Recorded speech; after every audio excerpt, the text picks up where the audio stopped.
Dan semua haleluya, kasih tepuk tangan untuk Tuhan Yesus. Praise the Lord. Ini adalah menu saya sepanjang hari. Seperti saya katakan tadi, kalau ketinggalan satu tolong dikejar. Karena domba mendengar suara gembala, pasti Anda dapat sesuatu. Nah ini dia, berita gak bisa diulang. Setiap ibadah melengkapi Anda sebagai pemimpin di hidup ini. Kita masuk ke ibadah terakhir, yang lainnya tadi tolong Anda cicil. Ya, jangan tinggal satu pun, sayang sekali. Kebaktian yang terakhir ini saya beri judul 7 tanda pemimpin yang efektif. Mari kita sekarang masuk ke laboratoriumnya Tuhan. Lewat surat Paulus yang terakhir sebelum beliau menjadi martir. Dari situ kita tahu, tanpa disadari saya yakin Paulus itu ngalami inspirasi. Dituntun Roh Kudus, dia nggak menyadari, pasti saya yakin bahwa dalam surat terakhir, sapaan-sapaannya dan kerinduannya ketika dia curahkan hati kepada seorang murid kesayangannya yaitu Timotius, ada banyak yang kita bisa pelajari. Saya pernah khotbah dari perikop ini berapa kali, tapi setiap kali selalu dapatkan sesuatu yang beda. Hari ini kita berkaca lewat ini, yaitu 7 tanda pemimpin yang efektif. Mari kita buka sama-sama di 2 Timotius pasal yang keempat. 2 Timotius 4 ayat 9 sampai 22. Ambil catatan, kita baca. Pesan terakhir. Berusahalah supaya segera datang kepadaku, karena Demas telah mencintai dunia ini dan meninggalkan aku. Ia telah berangkat ke Tesalonika, Kreskes telah pergi ke Galatia, dan Titus ke Dalmatia. Hanya Lukas yang tinggal dengan aku. Jemputlah Markus dan bawalah ia kemari, karena pelayanannya penting bagiku. Tikikus telah kukirim ke Efesus. Jika engkau kemari, bawa juga jubah yang kutinggalkan di Troas di rumah Karpus, dan juga kitab-kitabku terutama perkamen itu. Alexander tukang tembaga itu telah banyak berbuat kejahatan terhadap aku. Tuhan akan membalasnya menurut perbuatannya. Hendaklah engkau juga waspada terhadap dia, karena dia sangat menentang ajaran kita. Pada waktu pembelaanku yang pertama tidak seorang pun yang membantu aku, semuanya meninggalkan aku. Kiranya hal itu jangan ditanggungkan atas mereka. Tetapi Tuhan telah mendampingi aku dan menguatkan aku, supaya dengan perantaraan Injil diberitakan dengan sepenuhnya, dan semua orang bukan Yahudi mendengarnya. Dengan demikian aku lepas dari mulut singa, dan Tuhan akan melepaskan aku dari setiap usaha yang jahat. Dia akan menyelamatkan aku sehingga aku masuk ke dalam kerajaannya di sorga. Baginya lah kemuliaan selama-lamanya, amin. Salam. Salam kepada Priska dan Aquila, dan kepada keluarga Onesiforus, ini bukan dinosaurus. Erastus tinggal di Korintus dan Trofimus kutinggalkan dalam keadaan sakit di Miletus. Berusahalah kemari sebelum musim dingin. Salam dari Ebulus dan Pudas dan Linus dan Claudia dan dari semua saudara. Tuhan menyertai rohmu, kasih karunia menyertai kamu. Ayat-ayat begini kalau kita baca biasanya buang-buang waktu. Rasanya bisa dapat apa. Tapi ini adalah tulisan orang yang akan mati martir. Biasanya di surat wasiat terkandung semua karir orang itu. Terkandung semua sifat. Jadi saya nggak bisa enggak. Penutupan daripada seminar leadership hari ini, saya memang ingin mengadakan seminar ini karena kepemimpinan sangat penting, karena bahkan bangsa dan negara pun jatuh bangunnya atas dasar kepemimpinan yang baik atau yang buruk. Leadership is very important, tapi daripada saya keluarkan waktu khusus, Anda harus luangkan waktu, mending langsung aja saya masukkan lewat infus yang sudah ada setiap minggu, yaitu ibadah raya. Jadi penutupan ini saya ingin kita bahas Paulus. Dari Paulus mengenal biografi Roh Kudus, kisah para rasul yang ditulis oleh Dr. Lukas. 2/3 itu tentang Paulus, 1/3 tentang Petrus. Kita bisa belajar banyak, lalu dari surat-suratnya, dan saya ambil kesimpulan di surat terakhirnya atau pesan terakhirnya kepada Timotius. Saya mempelajari ada 7 sifat pemimpin yang sangat efektif. Bahkan ini pun bisa sangat relevan dalam kepemimpinan sekuler. Tapi saya bukan motivator, saya hamba Tuhan. Saya bukan orang yang mau fasilida asal bisa ceramah banyak. I want to give you a spirit-filled message. Pesan yang penuh Roh Kudus. Ada 7 hal yang saya lihat sebagai sifat kepemimpinan yang efektif yang didemonstrasikan oleh Paulus. Bahkan dari surat ini kita bisa tarik banyak kesimpulan. Berusahalah supaya segera datang kepadaku, seruan Paulus kepada Timotius. Please come. Saya tahu langsung bahwa Paulus itu tidak pernah one man show. Dia itu team player. Dia itu selalu bangun teamwork. Bahkan mau mati pun dia itu mau bekerja sama. Coba bayangkan. Paulus bukan tipe pemimpin yang di ujung hidupnya kepahitan, kecewa sama orang. Tidak sedikit di dunia ini kejadian mencengangkan. Orang yang selama seumur hidupnya melayani di mainstream atau di arus besar, lalu tiba-tiba berubah iman. Atau ganti banting haluan, orang kaget. Dulu kamu pendeta, sekarang kok jadi ini atau jadi itu. Atau misalnya ada juga orang yang sampai berganti agama. Paulus enggak gitu. Sampai akhir hayatnya konsisten dia, tidak pernah meninggalkan kasih mula-mula. Dan sifat untuk kerjasamanya itu kelihatan sekali. Paulus itu bukan pengecut pecundang, beraninya rame-rame. Oh, orang ini seorang diri. Kalau Anda baca bahkan pada waktu kapal karam, dia cuma sama 1, 2 atau mungkin cuma hanya sama 1 orang yaitu Lukas. Tapi dia bisa menguasai seluruh kapal yang lagi mengalami kepanikan. Seluruh awak kapal, bahkan tahanan-tawanan yang bersama dengan dia berlayar ke Roma. Orang ini bukan jago kandang. You see, kita sebagai pemimpin yang efektif harus sengaja jadi team player. Nomor 1 catat dulu, Paulus adalah seorang pemimpin yang membangun dan percaya teamwork. Dia membangun teamwork. Dan dia percaya teamwork. He has always believed in teamwork. Paulus itu selalu percaya pada pekerjaan tim, bukan perorangan. Kalau kita baca ayat 9, berusahalah supaya segera datang kepadaku. Paulus gak takut kesepian. Bahkan waktu dia sama Silas saja dibelenggu atau dipasung lengan dan kakinya, dia memuji Tuhan. Orang ini gak takut kesepian. Kalau dia panggil Timotius, berarti memang dia itu percaya pada rekan-rekannya. Come to me. Karena Demas telah mencintai dunia ini, ayat 10. Dan meninggalkan aku. Ia telah berangkat ke Tesalonika. Kreskes telah pergi ke Galatia dan Titus ke Dalmatia. Coba Anda baca ayat 10 kalau kita renungkan. Demas ini pernah disinggung oleh Paulus di suratnya yang lalu. Waktu pertama kali disinggung, Demas itu disinggung dengan cara yang favorable. Paulus itu komplimen dia. Tapi pada waktu akhir hayatnya Paulus, ternyata Demas berubah setia. Di surat yang sekarang ini adalah surat yang paling update. Ini surat terakhirnya soalnya. Kalau Anda mau lihat hasil akhirnya ya harus lihat episode terakhir sinetronnya. Ini episode terakhir Paulus dan dia tulis bahwa Demas telah mencintai dunia. Kita tidak pernah tahu apa yang dilakukan oleh Demas, tetapi kurang lebih Demas telah murtad dari jalan Tuhan. Dan dia merusak iman orang lain. Dia telah meninggalkan aku dan ia telah berangkat ke Tesalonika. Paulus itu sedih. Dia pergi visit gereja yang dirintis oleh Paulus. Tesalonika, sedikit informasi, sedikit Bible study.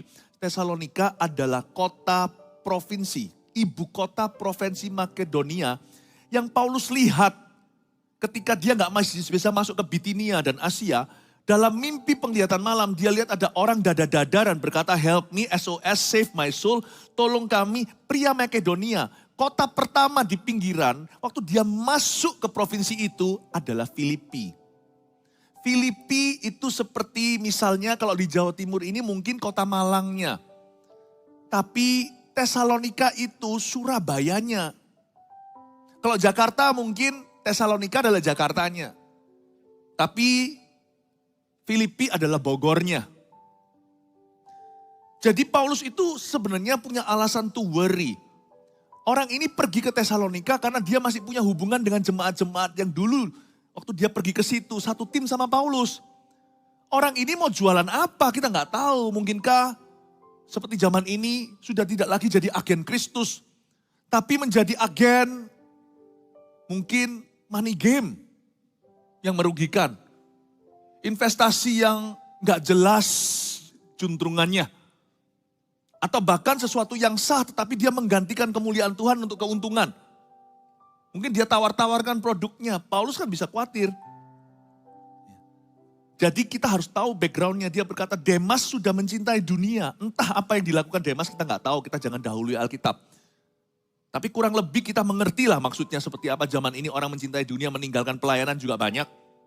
Atau orang-orang yang mencampur baurkan pelayanan dengan agenda pribadinya banyak banget. Karena Demas telah mencintai dunia dan meninggalkan aku. Jadi Paulus terpukul nggak? Tenang tuh. Paulus nggak suruh Timotius pergi ke Tesalonika. Dia punya rasa yakin. Jemaat Tesalonika bisa hadapi orang-orang seperti ini. Jemaat Tesalonika cukup dewasa untuk bisa membedakan mana benar mana salah. Tapi Paulus minta Timotius datang. Karena Paulus ini mau supaya timnya itu terus berfungsi. Terus berjalan. Coba bayangkan, sampai akhir hayatnya Paulus itu masih terus sibuk memajukan kerajaan Tuhan. Tapi dia tidak melakukan sendirian. Dia panggil Timotius, you come. Dia merindukan. Karena Demas telah mencintai dunia dan meninggalkan aku. Ia telah berangkat ke Tesalonika. Kreskes telah pergi ke Galatia. Titus ke Dalmatia. Kalau Kreskes dan Titus baik-baik saja. Dia berkata bahwa ini ke situ, ini ke sini. Timotius, you come to me. Lalu ditulis berikutnya. Hanya Lukas yang tinggal dengan aku ayat 11. Jadi dia sama Lukas, Dr. Lukas yang menulis kisah para rasul dan Injil Lukas. Jemputlah Markus. Markus ini siapa? Markus ini adalah kemenakan Barnabas. Yang sempat gara-gara dia, Paulus dan Barnabas pisah. Markus ini nantinya ikut Petrus. Gak tahu gimana nyasar, akhirnya dikasih Tuhan kesempatan kedua. Lewat Petrus itu dia di-recycle atau didaur ulang spiritnya, diperbaharui. Akhirnya Tuhan kasih kesempatan menulis 1/4 Injil yaitu kitab Markus. Dia namanya Markus Yohanes Markus. Kalau di depan saya ini Yohanes Sony. Jadi mau panggil Pak Sony juga bisa, Pak Yohanes juga bisa. Kalau Anda panggil Pak Yohanes, Pak Sony lebih cocok sama saya, Sony dan Philips, semua merek elektronik ada di gereja kita. Bahkan ada lampu juga ya, terus terang, Philips terang terus. Jadi Anda harus tahu Markus ini siapa. Nanti itu di poin kedua, saya masih terus jabarkan poin 1. Ingat Markus ya, nanti poin selanjutnya. Dan Paulus berkata gini, hanya Lukas yang tinggal dengan aku, jemputlah Markus dan bawalah dia kemari. Tim player banget Paulus ini. Tikikus telah kukirim ke Efesus. Wow, ini kayak kalau zamannya, kalau orang gangster ya, seorang gangster itu masuk ke dalam bui. Masih bisa mengatur peredaran narkoba itu. Di luar sana. Paulus itu rasul tenan. Di dalam masa-masa seperti ini sudah di penjara Roma dan sebagainya. Paulus itu masih bisa atur ini ke Efesus, Tikikus. Lalu habis itu Titus ke Dalmatia semuanya. Dan Paulus berkata, Timotius you come to me. Dia selalu rindu berada dalam teamwork. Dia gak suka sendiri. Tipe pemimpin yang efektif itu bukan yang main perintah. Bentak-bentak ke bawah. Yang bossy attitude. Paulus itu kurang tegas apa? Tegas dia. Coba lihat suratnya sama Timotius. Jangan hanya yang yang 2 Timotius. Kalau Anda lihat surat yang 1 Timotius, Paulus sangat tegas. Kamu harus gini sama orang-orang yang tersesat. Sama pengajaran sesat kamu harus demikian. Sama janda-janda seperti apa, Paulus tegas. Paulus itu bukan orang yang tidak percaya diri. Tapi kalau saya baca dari ayat-ayat ini aja, berapa ayat aja saya bisa merasakan tim player sekali. Pemimpin yang efektif, yang diberkati, dipakai, diurapi. Yang hasilnya tidak bisa disangkali. Yang berbuah lebat, always and always selalu adalah seorang team builder. Team builder. Hari-hari ini pesan Tuhan bagi kita semua adalah bangun teamwork. Tidak hanya dalam tempat kerja, di pelayanan juga. Ya sepanjang hari ini saya sudah ajarkan gimana caranya delegasi. Gimana caranya percaya mengelola manusia. Saya nggak usah ulangi itu tadi ibadah-ibadah sebelumnya. Sebenarnya kebaktian sekarang itu seperti rangkuman aja. Detailnya Anda lihat nanti. Tapi seorang team builder, bangun teamworkmu. Kalau Anda mau membangun kerohanian rumah tanggamu, suami dan istri jangan hanya jadi suami dan istri. Coba dibangun spiritual partnership-nya. Jangan izinkan cuman lu aja deh ngomong sama istrinya, mama aja yang berdoa, yang didik anak. Udah yang doa syafaat, yang pelayanan. Papa biar kerja aja, nggak bisa. Bangun teamwork, teamwork itu selevel. Teamwork itu sepadan, teamwork itu saling melengkapi. Teamwork itu show up. Gak ada teamwork berkata gini, volley itu berapa orang? 5 ya? Volley berapa orang? 6. Basket 5 orang. Gak peduli kalau dia Michael Jordan, gak peduli kalau dia adalah superstar. Dia gak bisa berkata, aku teamwork ya, I believe in you ya, tapi dia gak show up. Gak bisa, dia harus muncul. Dia harus muncul. Gak bisa kita delegasikan. Seorang team player itu ada di situ untuk teammates-nya, untuk semua rekan-rekannya. Gak peduli dia superstar. Bahkan professional sport mengharuskan praktis saja atau latihan harus datang sang superstar.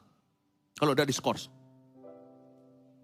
Kalau namanya teamwork, ada leader tapi tidak ada superstar. Semua leader harus bergerak di dalam tim. Nggak boleh eksklusif sendirian.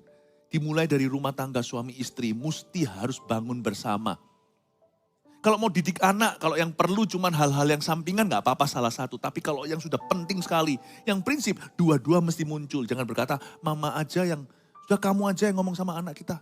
Nggak bisa, sama-sama. Setiap kepemimpinan yang diberkati dan berhasil, baik itu mimpin anak, rumah tangga, perusahaan atau pelayanan. Nggak bisa Anda delegasi di depan.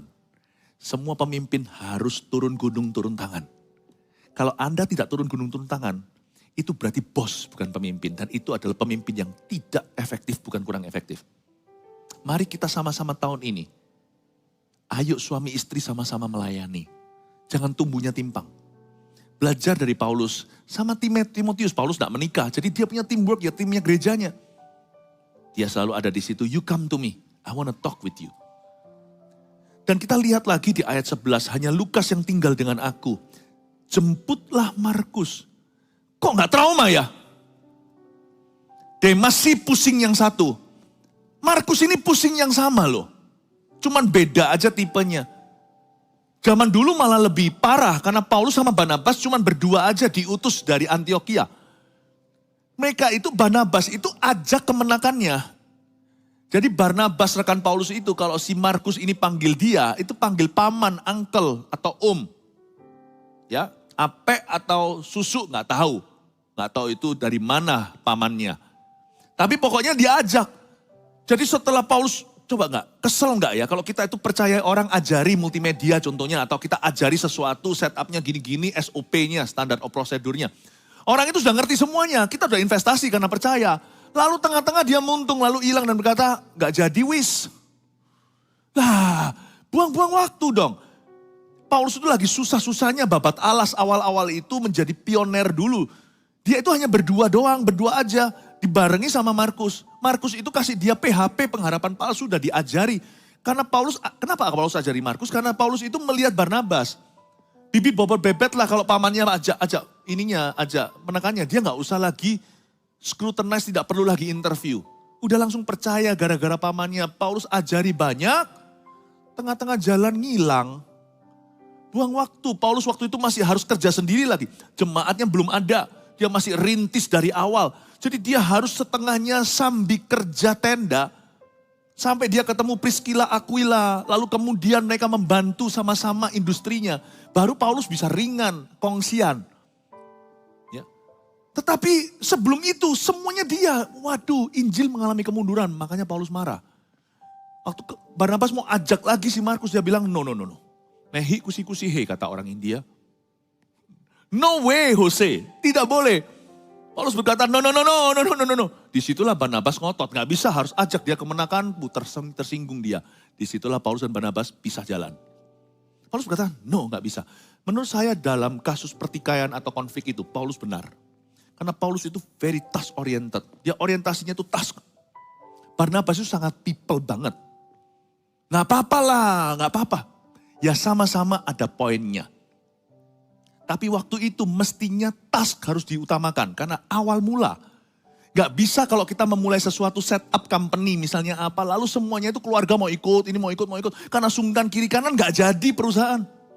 Kalau orang mau perang pertama kali nanti bolehlah kita duduk negosiasi bilateral. Ketika Irak misalnya zaman perang itu saya gak pro atau kontra ya. Ini urusan politik saya saya mau pisahkan dengan gereja. Opini tapi ini firman Tuhan. Tapi saya pakai jadi ilustrasi aja. Pada waktu Amerika serang Baghdad, udah gak ada yang namanya perlu persetujuan apa, mau perang. Nanti kalau duduk siapa kemudian hari bisa. Tapi kalau perang itu masih di awal, gak boleh terlalu opini. Paulus saya paham sekali cara berpikirnya. Dia itu teamwork sekali, tapi dia selektif. Dia gak mau buang waktu, karena yang rugi nanti banyak orang gara-gara sungkan sama 1-2. Saya ngerti. Tapi nanti Anda lihat ya, ternyata Paulus itu gak hanya orientasinya tas. Salah ngerti orang berkata Paulus keras, salah. Paulus itu people banget, jangan sampai ayat terakhir nanti. Kalau Anda lihat sekarang aja, jemputlah Markus, saya shock berat lihat ini. Dia berkata jemputlah Markus, lalu lihat komentar remarks-nya. Dan bawalah ia kemari. Jangan kamu saja Timotius, bawa Markus. Tim, bukan anak emas. Bawa Timotius, Markus, sampai mau mati pun masih atur timnya untuk memajukan pelayanan. Dia berkata, jemputlah Markus, bawa ia kemari karena pelayanannya sangat penting bagiku. Karena pelayanannya penting bagiku, poin nomor 2 tulis pemimpin yang memberi kesempatan kedua. Itulah sign of a very effective leader. Paulus ini sekalipun sempat marah dan marahnya itu justifiable atau marahnya dibenarkan. Dia nggak marahnya itu dosa. Tapi marahnya dia itu tidak agree, tidak approve. Dia tidak berkenan dengan cara begini. Namun demikian, Paulus tidak personal. Jadi pemimpin tidak boleh personal. Personal kasih itu kasih harus tulus. Tetapi kalau keputusan kita tidak boleh personal. Belajar profesional jadi orang. Anda tidak harus jadi orang besar, bisa punya pekerjaan yang paling simple, buka toko atau kaki 5 sekalipun. Belajar untuk jaga hati, jangan personal. Supaya kita itu bisa dikasih Tuhan kesempatan menunjukkan pada orang lain kasih karunia. Pemimpin yang efektif adalah orang-orang mereka yang memberi kesempatan kedua. Paulus bisa ngomong gini tentang Markus. Jemputlah Markus, karena pelayanannya penting bagi saya. Luar biasa, saya sangat kagum. Paulus itu tidak pernah punya trauma. Makanya orang ini dipakai Tuhan dengan hebat. Dimanapun Allah menempatkanmu, jangan jadi makhluk trauma. Makhluk trauma. Dulu, nasi sudah jadi bubur dalam kasus itu. Tapi bukan berarti setiap kali Anda masak nasi, pasti berakhir bubur. Orang trauma itu tidak objektif. Setiap kali dia lihat nasi, percuma masak, nanti jadi bubur. Dulu jadi bubur, bukan berarti setiap kali masak nasi, pasti jadi bubur. Bukannya gara-gara dulu jadi bubur karena masaknya kelamaan. Sekarang kita tahu waktunya, bahkan takaran airnya sampai berapa jari. Sampai berapa tinggi jari, kita tahu persis membuat nasi yang adalah nasi. Jangan jadi orang trauma, karena orang trauma itu orang ketakutan. Seperti anjing menaruh ekornya di antara kedua pantatnya. Orang yang trauma tidak bisa maju, tidak bisa dipakai Tuhan dengan cara yang baru. Makanya pemimpin yang trauma sudah jadi pemimpin yang tak berguna. Yang dia miliki hanya posisi, bukan lagi urapan Allah. Kita tidak boleh jadi bottleneck, tidak boleh menjadi leher botolnya. Kita tidak boleh menjadi alasan stagnan. Pemimpin yang diurapi Tuhan, pemimpin yang efektif harus punya pandangan yang baru. Punya hati yang diperbaharui. Saya lihat dari sini, Paulus nggak trauma sama Markus. Ketika dia lihat bagaimana Markus berubah, memang Paulus nggak buang waktu dengan dia. Untungnya Tuhan itu kasih ke Petrus, one man's garbage is another man's treasure. Mungkin sampah bagi orang tertentu, tetapi di tangan orang lain bisa menjadi harta. Itu yang terjadi, Tuhan pindahkan supaya nggak buang-buang waktu Paulus. Tuhan taruh di Petrus, tapi waktu di tangan Petrus, jadilah orang ini. Dan Paulus tetap terbuka tuh, luar biasa orang ini. Bapak ibu saudara jangan sentimen kepada seseorang. Kalau manusia bisa berubah jahat, manusia juga bisa berubah baik. Kenapa kita tidak beriman kalau mereka bisa berubah baik? Pemimpin yang memberi kesempatan kedua. Ada orang tertentu, pemimpin tertentu punya sifat. Kalau sudah gak suka sama orang diteter terus. Pemimpin gitu ya. Lama-lama dia akan merugi. Kalau gak suka ya ditegur, diproses. Tapi jangan terus didrill. Sebab orang bisa berubah. Amin. Saya belajar dari Rasul Paulus ini luar biasa kepemimpinannya. Satu tadi, pemimpin yang membangun dan percaya teamwork. Gak pernah pemimpin yang efektif itu kerja sendirian dan maunya sendirian. Kalau Anda lihat seorang itu yang maunya sendirian, dia tutup pintu sama orang, sentimen sama divisi yang lain, misalnya dalam perusahaan. Yang kayak gitu itu adalah divisi bunuh diri, for sure. Kalau Anda yang mimpin divisi itu, berarti Anda membunuh divisimu. Dan kalau Anda melihat, kalau Anda pemimpin sesuatu, lalu Anda lihat di situ ada yang menutup diri segalanya, Anda sudah harus tahu, ini adalah divisi yang segera akan mati. Do something about it. Lakukan sesuatu sebelum semuanya nanti meninggal dunia potensi. Kalau Anda melihat anak Anda sudah tidak mau keluar lagi, selalu mengurung diri, yang dulunya itu ceria sekarang muram.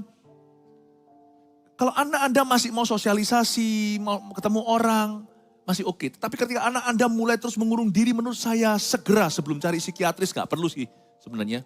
Segera dilayani oleh para hamba-hamba Tuhan, anak-anak Tuhan. Itu anak dalam bahaya kalau begitu. Anda lihat segala sesuatu yang menutup diri dari dunia luar yang baik dan seharusnya berguna bagi hidupnya, itu tanda bahaya. Ketika seorang pemimpin tidak lagi memberi kesempatan kedua kepada orang yang bertobat, kepada mereka yang mau berubah, itu tanda bahaya bahwa pemimpin ini sudah mati di dalam dirinya. He's already dead. Ternyata ada pemimpin yang adalah zombie, living dead. Semoga ini bisa menjadi cermin untuk kita berkaca. Dalam konteks apapun Anda terapkan sendiri. Kepemimpinan itu luas soalnya. Tetapi setiap orang Kristen punya DNA menjadi kepala. Saya berharap Anda bisa melihatnya. Jemputlah Markus, bawalah ia kemari karena pelayanannya very important to me. This is not easy. Sebenarnya saya membuat komitmen pada diri saya sendiri. Kalau saya melihat seorang bertobat sekalipun sekarang itu musuh bebuyutan pun. Sekalipun kalau itu parah sekali, cancer sudah stadium 4 ngawurnya. Saya selalu punya satu janji sama Tuhan. Asal saya melihat buah-buah, saya juga gak mudah dikelabui atau dimanipulasi. Saya gak gampang, saya tetap memberikan kepercayaan itu dengan jeli. Tapi kalau saya melihat orang itu berubah, saya gak ada alasan untuk tidak menerimanya dan memberi kesempatan kedua, maka saya salah sama Tuhan. Jadi saya punya perjanjian dengan Tuhan. Jadikan aku ini cukup fleksibel. Ketika Roh Kudus mendahului aku dan menunjukkan, mendemonstrasikan perubahan pada sesuatu yang kuanggap mustahil untuk berubah. Jangan izinkan aku yang mustahil untuk berubah pada saat itu. Saya minta sama Tuhan roh yang fleksibel. Fleksibilitas dari Roh Kudus. Itu perjanjian saya dengan Tuhan. Jadi, I will always be ready to forgive and accept. I will always be ready. I make myself always ready to give another opportunity. Itu janji saya sama Kristus. Saya akan membuat diri saya sendiri selalu siap untuk memberi kesempatan lagi, untuk menerima, mengampuni, untuk memberi kepercayaan. Kalau saya nggak berani lakukan itu, berarti saya sudah game over dengan Tuhan. Karena dunianya Tuhan itu kasih karunia. Amin Bapak Ibu Saudara. Ya, saya nggak tahu di sini Anda bergumul dengan apa. Mungkin ada sebagian di sini sudah sungguh-sungguh tidak mungkin. Anda berkata, nggak mungkin, aku nggak bisa terima suamiku lagi. Ya selama dia selingkuh ya jangan diterima, saya setuju. Tapi ada satu waktu kalau dia sudah tobat 7 keliling. Saya rasa Anda perlu mempertimbangkan. At least I ask you to consider. Seorang pemimpin yang baik selalu memberi kesempatan kedua. Makanya saya lihat Paulus ini bukan gagah. Orang lihat pelayanannya, yang paling terkenal sapu tangannya salah. Yang paling terkenal harusnya hatinya. Hatinya itu great, besar. He was a man of great heart. Saya mau jadi seperti ini. Lanjut lagi ayat 13. Jika engkau kemari, katanya kepada Timotius, kan disuruh bawa Markus. Tapi dia berkata, jika engkau kemari, bawa juga jubah yang kutinggalkan di Troas, di rumah Karpus. Di rumah Karpus itu loh, di dalam kardus, tak tambahin dikit. Semuanya ya, jika engkau kemari bawa juga jubah yang kutinggalkan di Troas. Suruh bawa mantelnya. Bawa ke sini di rumah Karpus dan juga kitab-kitabku, terutama perkamen itu. Perkamen itu gulungan, zaman dulu kan belum ada Alkitab. Jadi semua Taurat-Taurat, kopinya, semuanya apa itu semua ada di perkamen itu. Jadi Paulus bilang gini, Timotius kalau kamu datang bawa jubah saya ya. Berarti Paulus itu jaga tubuhnya, jaga kesehatan. Dia nggak mau dingin, kemudian dia sakit, paru-paru basah. Dia perhatikan detil-detilnya. Dia bilang bawa jaketku tuh anget soalnya. Pas di badan. Kalau Anda baca nanti Timotius suruh segera datang. Karena musim dingin sebentar tiba. Jadi saat itu sudah mulai bukan sejuk, saat mulai chilly. Sudah mulai dingin udaranya. Paulus bilang, kamu keburu kok waktu kamu datang sini sebelum winter atau musim dingin. Aku sudah bisa pakai jaketku dan aku sudah bisa banyak ngobrol sama kamu. Tapi jangan lupa ya, selain jaket, sama pentingnya bawa kitab-kitabku, terutama perkamen itu. Jadi lihat ya, poin ketiga tulis, pemimpin yang terus belajar dan menjaga tubuhnya. Memang kita nggak boleh nilai orang dengan apa yang dia pakai. Menurut saya sih berlebihan ya. Kalau orang Kristen terlalu masuk ke fashion, hamba-hamba Tuhan, pendeta, bahkan gereja terlalu menekankan ke sana, nanti banyak orang masuk minder. Nggak semua orang itu bisa atau mampu. Dan nanti kita mengundang yang salah, yaitu orang-orang jadikan gereja menjadi fashion show. Enggak sih, bukan itu tujuannya. Tapi dalam konteks yang normal dan sehat, kita harus bisa melihat. Kalau orang bisa take care bodinya, orang itu bisa take care the body of Christ. Orang kalau bisa take care atau jaga badannya, dia juga akan bisa jaga tubuh Kristus. Jangan cepat nilai ya, kayak ginian itu bisa jadi ekstremis loh. Jangan radikal cara menerapkan, tetapi secara balance saja. Spurring balancingnya harus jalan. Tetap harus imbang. Ada orang tertentu yang gak bisa apa-apa karena masalah hormon jadi tambah berat badan. Itu bukan karena dia makan atau menjadi seorang gluten atau orang yang serakah. Tapi juga ada orang yang tidak menjaga tubuhnya sampai lumber kemana-mana. Karena gluten nih, karena keserakahan. I think ada baiknya kadang-kadang kita tepuk sekalipun tak pengaruh masuk sorga. Kalau ada rekan pelayanan kita mulai kelihatan, mulai los-losan soal gitu, kita bisa tepuk, jaga kesehatan ya bro. Kita gak usah berkata orang, kamu kok gemuk, jangan gitu, nanti sakit hati. Ya, karena bukan gemuk atau kurus, bukan itu. Ya, itu relatif. Tapi kalau ada orang yang sudah mulai gak sehat tubuhnya, tapi terus pelayanan, Anda mungkin perlu tepuk dan berkata, jaga ya tubuhmu baik suci. Tapi mungkin gak bisa terlalu banyak cerewet gitu. Mungkin kita setara nanti dikira apa. Cuma bilang, ayo exercise dong. Ayo exercise. Sebab orang kalau sudah mulai tidak jaga badannya, ada something dalam jiwanya. Karena tubuh kita itu adalah bait suci. Coba lihat, kalau gereja mulai gak dirawat, sesuatu ada sesuatu dalam pengembalaan gereja itu. Lihat ya. Lihat kalau jemaatnya itu gak cinta, kursinya itu terus kasih permen-permen semuanya. Itu ada sesuatu yang perlu ditambahkan dalam pengajaran gereja itu. Kenapa cinta akan rumahmu tidak menghanguskan aku? Saya yakin, saya bukan terlalu percaya diri, tetapi saya yakin setelah puluhan tahun mengajari Anda dalam firman. Saya yakin kita semua cinta. Karena di mana hartamu berada, di situ hatimu berada. Ini bukan jemaat yang gereja kita bukan dibangun di atas dasar pemberian orang-orang kaya, tidak. Gereja kita dibangun di atas dasar pemberi-pemberi yang sejati. Orang yang akan memberi bahkan dari kekurangannya kita semua itu memberi dengan ketaatan. Saya yakin kalau gereja terawat, volunteernya juga jaga, berarti pengajaran aman. Anda bisa lihat kalau orang gak jaga badannya. Something is beginning to get wrong. To be wrong di dalam hidupnya. Karena itu jaga. Paulus tuh jaga badannya. Meskipun dia tahu, dia pernah tulis surat loh.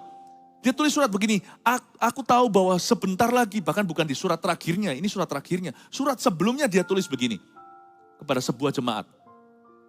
Bahwa darahku sudah siap dicurahkan di atas mezbah. Mezbah pengabdianku kepada Tuhan untukmu. Wow, Paulus tahu dia mau mati, masih jaga badannya, bawa ke sini supaya aku enggak flu. Aku mau sehat. Kayaknya kalau dia tahu besok dieksekusi, dia tetap jaga kesehatan, tetap minum vitamin. Saya bisa percaya dengan pemimpin begini, karena satu, kalau kita lihat, karena dia tidak menikah ya. Kalau yang menikah kita lihat keluarganya. Kalau keluarganya itu, jikalau seorang hamba Tuhan mendidik keluarganya dengan benar, saya rasa saya lebih aman mengikuti. Tapi jikalau keluarganya tidak benar, anak-anaknya liar, saya tidak mikir siapa dan siapa ya. Kalau saya ngomong gini itu netral, saya ngomong begini itu mengajari firman itu otoritas. Jadi tidak bergantung pengalaman hidupmu, pengalaman hidupku. Semua hamba Tuhan di bawah radar Tuhan, semua jemaat di bawah radar Tuhan, di bawah radar firman waktu saya ajarkan. Tapi kalau nggak bisa take care keluarga sendiri, nggak bisa juga take care keluarga Tuhan, rumah Tuhan. Itulah sebabnya, kalau kita mengikuti pemimpin yang amburadul, saya rasa kita juga jadi gimana. Bapak, Ibu, Saudara, ini bukan bicara tentang timbangan kita. Sekali lagi saya katakan, setiap orang beda. Ada orang makannya sebanyak-banyak mungkin tetap langsing. Ada orang cuman mencicipi sedikit, cuman buah langsung boom. Syakalaka. Gak apa-apa. Kita gak bisa berkata kurus-kurusan, kalau mau kurus-kurusan kita semua gemuk. Dibandingkan itu loh, semua yang anoreksia. Coba Anda lihat jikalau di Paris Fashion Walk, segalanya itu. Itu kurus-kurus seperti biting-biting semua seperti. Saya tidak mengajarkan untuk kita menilai orang dengan apa yang nampak mata atau penampilan. Saya ajarkan kita tanggung jawab, ada keseriusan untuk jaga hidup kita sendiri. If I cannot take care of me, how can I take care of you? Kalau saya sebagai seorang ground staff di pesawat, kalau saya mau hendak memberikan kursi darurat, jaga-jaga ada apa-apa terjadi yang bisa memberikan pelampung. Yang namanya manusia melihat mata, nggak bisa melihat hati. Kalau saya lihat satu orang yang, saya nggak akan taruh di situ. Kalau ground staff-nya bertanggung jawab loh ya. Kalau nggak bertanggung jawab, peduli amat, pokoknya terjual kursi. Kalau saya sebagai ground staff yang sungguh-sungguh di pesawat itu, airline itu, saya memperhatikan keselamatan penumpang yang lain. Apalagi kalau saya Kristiani. Saya pasti perhatikan kira-kira intuisi mana yang nanti kalau kecelakaan, meskipun sih nggak mungkin terjadi atau jarang sekali. Tetapi siapa yang akan nanti berguna jikalau dalam keadaan gawat darurat. Saya harus lihat. Orangnya itu terpaksa saya harus menilai dengan mata manusia. Karena ini bukan soal hati. Saya harus melihat apakah orang itu merawat dirinya. Apakah orang itu confident. Oh iya Pak, ya mau pergi ya satu keluarga. Tapi kalau ya, ini tak taruh di kursi darurat. Misalnya begitu. How do you know? One who takes care of himself, in case of emergency will be able to take care of others. Seorang yang menjaga dirinya, pada waktu gawat darurat bisa menjaga orang lain pula. Tapi orang yang sisiran pun tidak tahu, mandi pun tidak perlu. Menurut saya, kalau punya bayi pun tidak akan dimandiin. Bapak, Ibu, Saudara, ini bukan untuk menghakimi, tapi ini hikmat praktis. Saya lihat Paulus meminta jubahnya yang kutinggalkan di Troas, bawa sebelum winter ke saya. Kok bisa Tuhan jadikan ini ayat? Hayo. Jubah bawa sini jadi ayat firman. Mendingan menurut saya ayat 13 ini dibuang, dikasih ayat yang lebih perlu kayak atau apa. Kecuali kalau itu memang perlu ada hikmat Allah. Lalu dia berkata, kitab-kitabku terutama perkamen itu, a leader that keeps learning. Leader yang bukan hanya berkhotbah, kalau seorang pengkhotbah misalnya, saya lebih banyak membaca daripada berkhotbah. Saya hanya khotbahkan sebagian yang saya bacakan karena jam terbang khotbah saya belum sebanyak bacaan saya. Menyusul nanti ya, meskipun terus direntet, Rabu, Sabtu, saat teduh, hari Minggu lalu, 7 kali, minggu ini 5. Jadi dalam waktu tidak sampai 2 minggu ini saya sudah puluhan kali khotbah, tetap gak mendekati bacaan saya. I learn to be a leader yang jadi followable. Kalau saya tidak membaca more than you, I cannot teach you. Paulus berkata, bawa sini kitab-kitabku dan perkamen itu. Itulah perjanjian lama yang dia miliki, sebab perjanjian baru sedang in the making, sedang dalam proses pembuatan dalam tulisan-tulisannya. Jadi dia belajar dari Musa, dia belajar dari Abraham, dia belajar dari Torah, dia belajar dari nabi-nabi minor seperti Yoel, seperti Hosea. Dia belajar dari nabi-nabi yang major, yang mayor, yang utama seperti Daniel, Yeskiel. He learned, he eats, he devours the word of God. Kalau kita mau jadi seorang pemimpin, kita harus mempersiapkan diri. Kalau kita mau jadi orang tua yang baik, Dan kita harus cari tahu parenting terbaik seperti apa daripada kita lihat TikTokan. Sebab TikTokan tidak menambahkan parenting.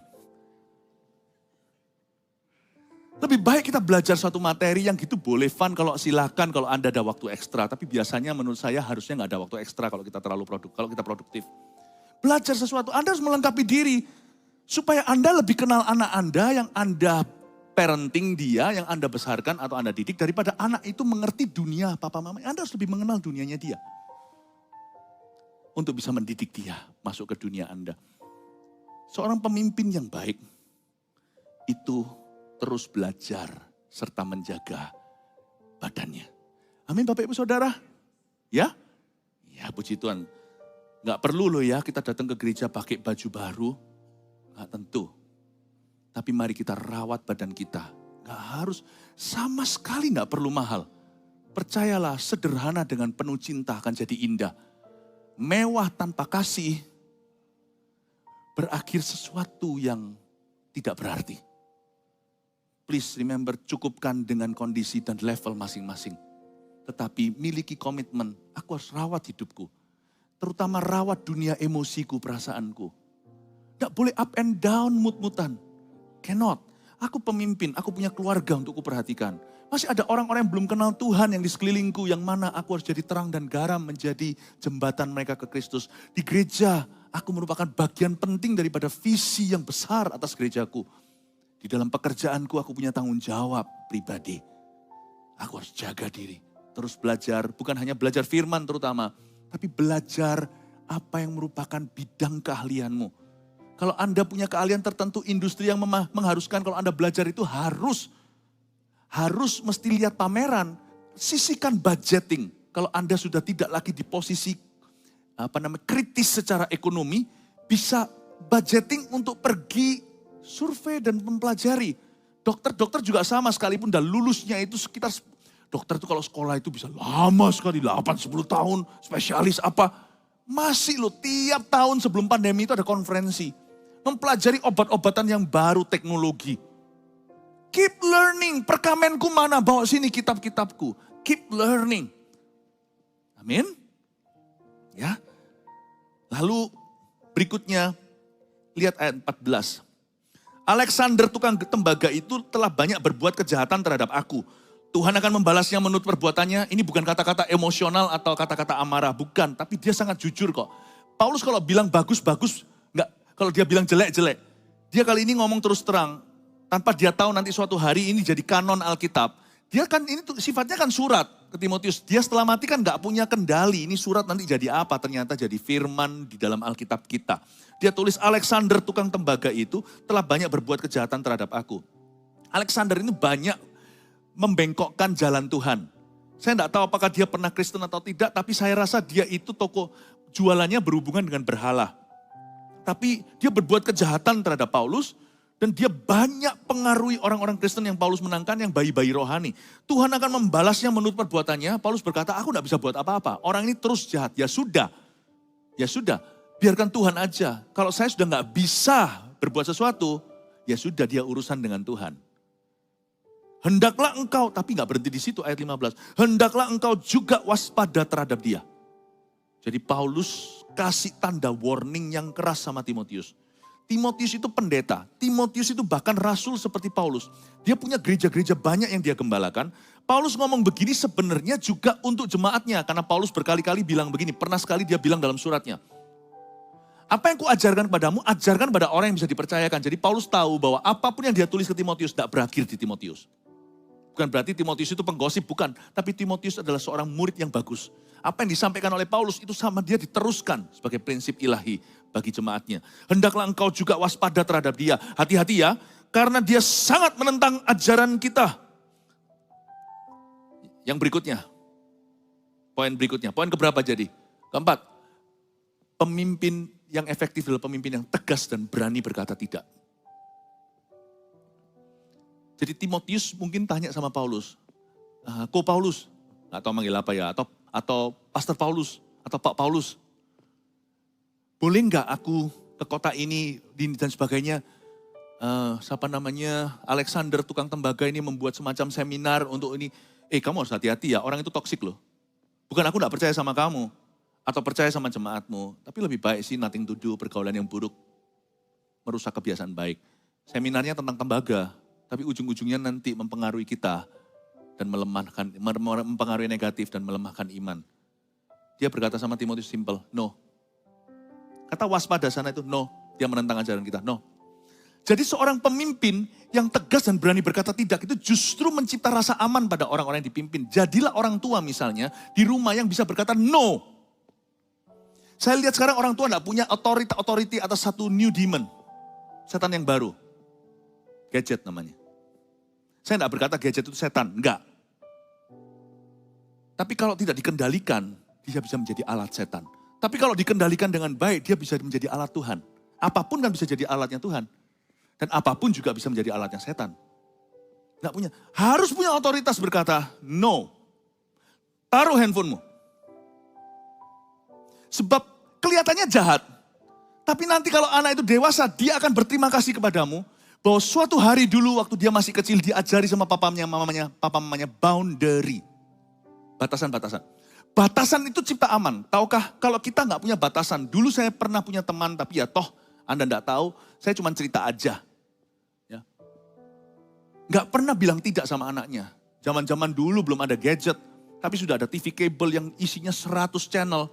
Itu rumah dikasih 100 channel tuh ya ngapain? Kalau enggak ya sudah 100 channel di kamar papa mama. Kan bisa diatur, kenapa di bawah juga ada semuanya. Anaknya nonton apa?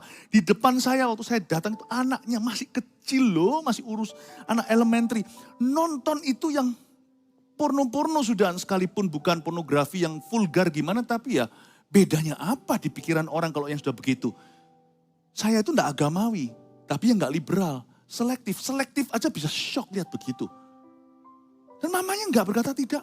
Saya bilang, Cik, ini loh. Hehe, enggak apa-apa terserah anak-anak. Itu anak nanti besar enggak ngerti batas. Anak seperti itu nanti besar tidak punya gambar diri yang aman. Karena dia merasa dunia itu luas, dia enggak tahu batasnya. Dia enggak tahu sampai mana dia harus berhenti. Anak bisa marah sekarang waktu kita berkata tidak. Tapi nanti suatu hari berkata, gara-gara itu aku punya disiplin. Dan gara-gara itu aku punya prinsip kehidupan. Gara-gara papa mamaku berani tegas sama aku jadi bisa membedakan mana baik, mana benar. Dan aku rasa aman. Pemimpin yang tidak bisa berkata tidak kepadamu. Kalau itu hal yang perlu, berarti dia tidak mampu memimpin. Banyak orang tua tidak mampu ternyata di dunia ini. Takut nanti kalau sekarang udah terlanjur katanya, tidak ada nama anak terlanjur. Anak itu selama tetap jadi anak, dia adalah anak, gak pernah ada terlanjur. Karena kita tidak pernah wisuda, mereka tidak pernah wisuda jadi anak kita. Jadi kapanpun selalu mujarab. Mau perang depan, perang di depan. Enggak, marah-marah gimana, tenang aja. Tenang aja. Dia mau marah lama-lama lapar nanti datang ke Anda. Tapi bukan kasar, bukan hal-hal semuanya enggak. Itu overprotective, itu juga membuat anak memberontak. Tetapi saya berkata begini, simple aja. Salah satu bentuk kepemimpinan yang efektif adalah pemimpin yang berani tegas. No. Boleh enggak ini? No. Tapi kalau pemimpinnya itu no terus, no. Ya berarti something wrong dengan kita kalau semuanya no. Anak udah dewasa kok sudah bisa membuat keputusan. Semuanya no itu berarti kan overprotective ya kan? Ya. Amin, puji Tuhan. Semoga ini bisa menjadi berkat buat Anda. Berapa ayat lagi? Kita lihat ayat yang ke berapa nih? 16. Pada waktu pembelaanku yang pertama tidak seorang pun yang membantu aku. Semuanya meninggalkan aku. Nah ini Paulus sekarang sudah ngomong tentang hal yang lain. Dia bukan bicara tentang Alexander yang berbuat jahat. Tapi dia ngomong tentang orang-orang Kristen lainnya. Waktu Paulus itu ngalami masalah di pengadilan karena Injil pada waktu pembelaanku yang pertama. Enggak seorang pun yang membantu aku. Semuanya meninggalkan aku. Kiranya hal itu jangan ditanggungkan atas mereka. Kalau sama si Alexander dia berkata biarkan Tuhan membalasnya. Tetapi kepada saudara seiman, dia berkata kiranya hal itu enggak ditanggungkan atas mereka. Seperti doa Stefanus ketika Paulus berdosa terhadapnya. Ampunilah. Karena dia enggak tahu apa yang dia perbuat. Lalu di situ ada seorang anak muda yang memberi approval pembunuhan Stefanus itu. Stefanus sembahyang, Saulus itu jadi Paulus nantinya. Jadi Paulus berkata begini, ada orang tertentu yang kita berkata no. Bahkan sama anak kita, anak rohani pada gereja, no. Kalau Anda tanya sama saya, boleh enggak? Cuman kan otoritas itu tergantung hubungan kan. Saya tidak akan banyak bicara kecuali mengajar secara umum saja. Tapi kalau secara perorangan ada yang tanya sama saya, boleh enggak saya gini. Saya percaya, tapi ada waktunya saya akan berkata, no ya sorry, jangan. Di sini, di sana, ngatur ini semua, kamu enggak akan tumbuh kayak begitu. No. Ya. Tetapi pada waktu pembelaan Paulus tidak ada orang yang berdiri. Itu misalnya gini loh, waktu Paulus itu di penjara atau dia itu dipermasalahkan pada waktu itu karena Injilnya, gak ada satupun berani muncul di courtroom pengadilan karena takut. Takut nanti kena getahnya. Ini kan lagi ngerjai Paulus, jangan sampai ngerjai mereka juga. Nah yang gini ini Paulus gak marah. Paulus berkata gak apa-apa lah, aku ngerti lah, gak semua orang itu pemberani. Karena itu yang berikutnya, setelah yang keempat, yang kelima, pemimpin yang efektif loh, pemimpin yang gak mudah tersinggung dan mudah tertolak. Jadi pemimpin gak boleh, jadi pemimpin harus bandel. Sedikit cuek acu tak acu spiritnya. Pemimpin tuh gak kerasa waktu ditolak pertama, kedua kali, ketiga kali itu gak terasa. Nanti terakhir bahwa orang lain yang berkata, kamu tahu gak dari tadi kamu ditolak? Oh iya.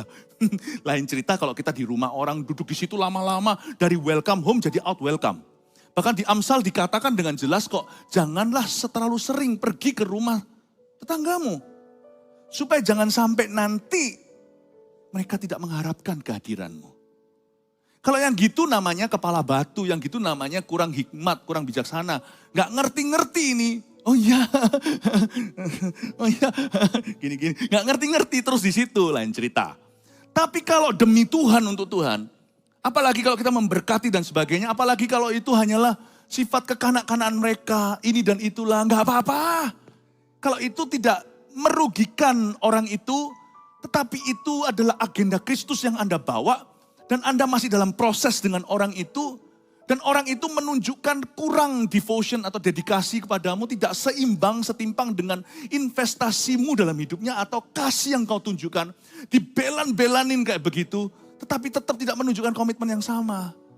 Jangan gampang buang orang hanya karena dia masih belum simpatisan sekarang. Jangan hanya mau satu tipe orang aja, yang di bawahku ini orang-orang yang cuma satu tipe. Coba lihat 12 rasul, tipenya beda-beda. Yang cuek ada, yang pada waktu Yesus berkata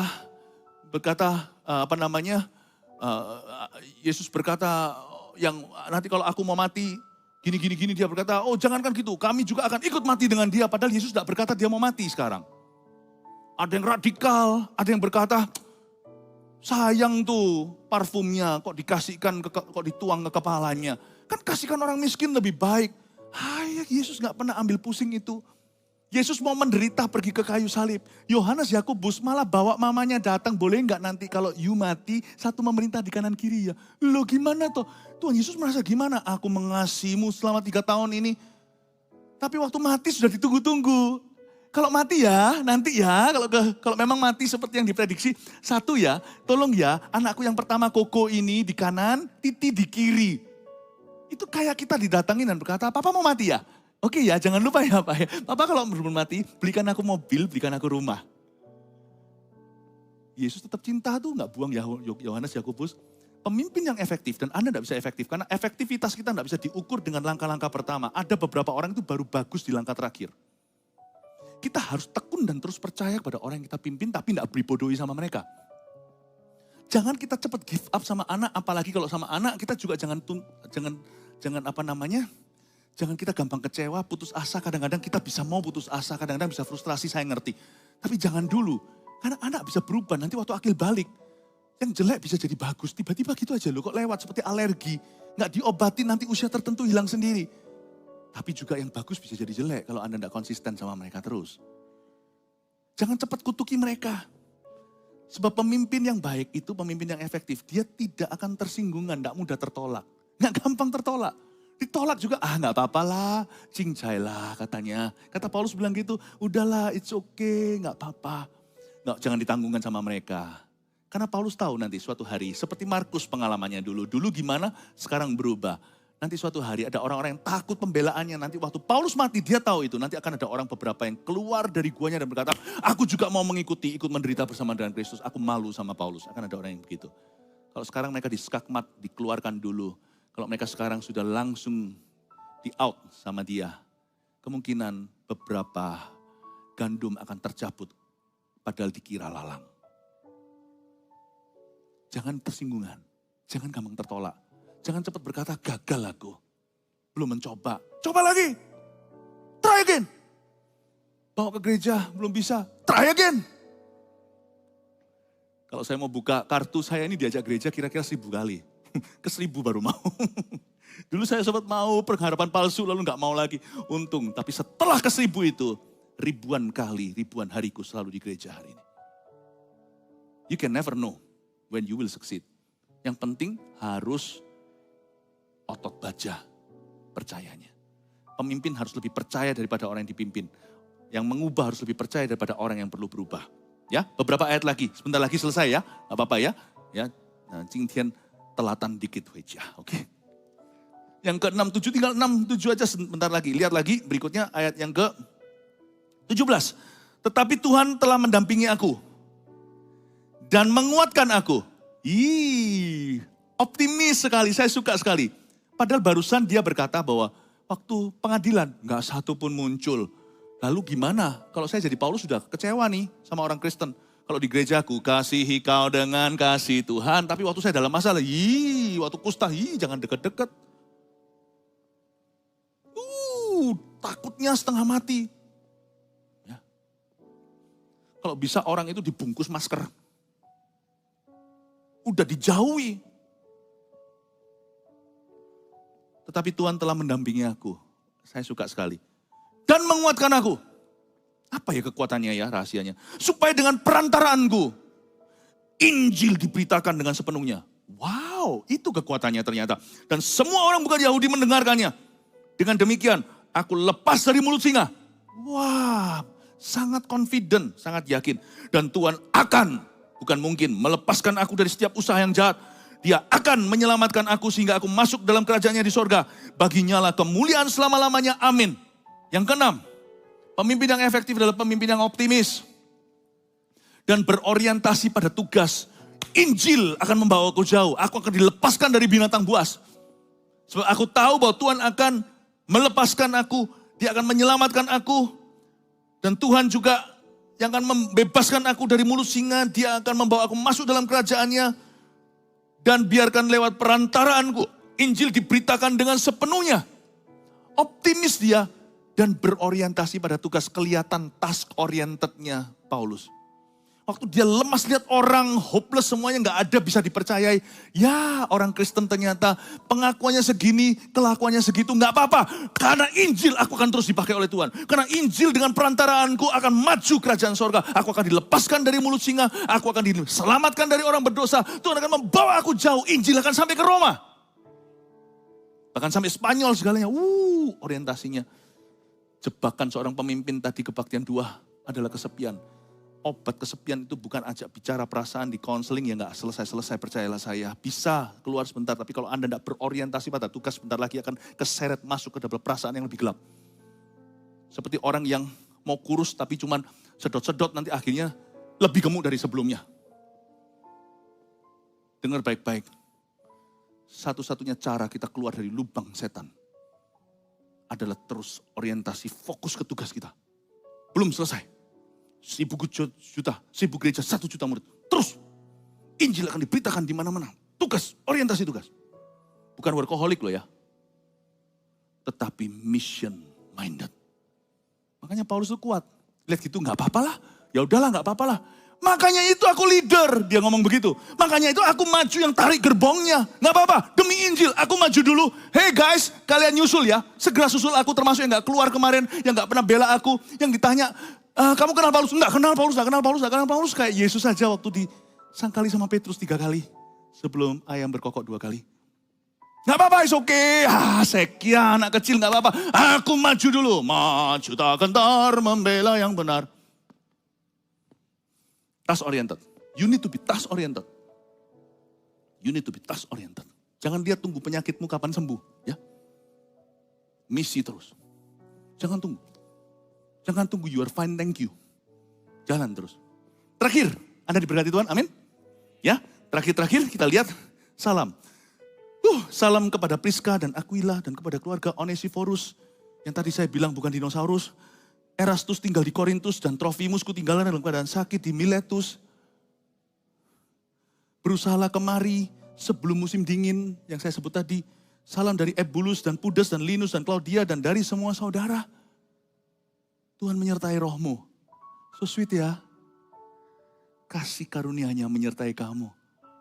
Yang ketujuh, pemimpin yang personal dan berorientasi pada hubungan. Always people oriented. Paulus belajar banyak soal Markus. Dia sangat fokus ke hubungan. Kalau tidak ada hubungan, tidak ada ayat yang didedikasikan. Salam ke Onesphorus, Erastus, kutinggalkan masih sakit sih. Tolong perhatikan dia masih sakit di sana. Miletus, Epulus, Pudes, Linus, Claudia dan semua saudara. Cium kudus ya, Tuhan menyertai kalian. Kasih karunia menyertai kamu. Always be people oriented. Ujung-ujungnya, cintai jiwa-jiwa. Kasih semua orang, apalagi yang Tuhan percayakan kepadamu. Sebab nanti tugas terakhir kita bukan menyelesaikan tugas. Percayalah, sebelum kuburan atau sebelum kita di awan-awan, tugas terakhir kita adalah put love into everything you do. Bahwa semua yang kita lakukan is in the name of loving people and loving God. Dalam nama mengasihi Tuhan dan mengasihi sesama. 7 ini berkacalah. Percayalah kalau kita punya ketujuhnya ini. Tidak akan idle, tidak akan stagnan, tidak akan mandul hidupmu, akan berbuah lebat bagi kerajaan surga apapun profesi Anda. God bless you church, I love you.